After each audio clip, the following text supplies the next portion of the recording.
Alright, so today we're going to be showing you how to make your very own cushions for whatever you need. For me, obviously, I'm doing it inside of my little tiny home, which is in a bus, and this is pretty much what I'm making.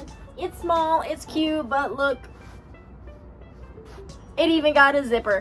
So pretty much all you have to do is measure, have enough fabric, something to trace it with, cut it with, and how you're going to stitch it.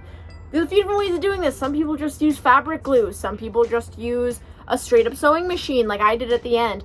Or you can do it by hand, or you can stretch it over certain things. Really, it just depends on how you're going to do it. This is how I did it though. And the way that I did it is because I know how to do like basic stitching. I made a dress once in high school. So I decided to use a portable sewing machine, which means I take it and it's like this big and I can go down one side and the other. And the way that I ended up doing it was, because these are custom sized cushions, I made my custom pattern, and then from the pattern I just used things that I learned when I was in high school. So I will be putting those kind of all about the video. I'm not going to be saying them as much because like if they're not useful to you then whatever, but I will be putting them kind of around the video. So pay attention to what I write down. There's a reason for it. I'm just lazy and don't want to say it out loud. So instead I wrote it around the screen for you. Do the reading, okay? Other than that, let's get to it.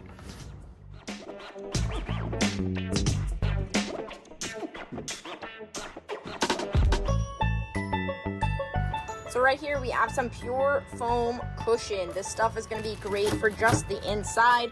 Then what you got to do is wrap around with a batten, kind of like stuff that you put in quilts and such.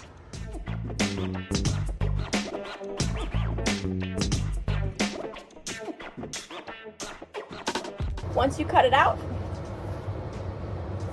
you can use it to stencil out the rest.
Okay, so pretty much this is what it's looking like.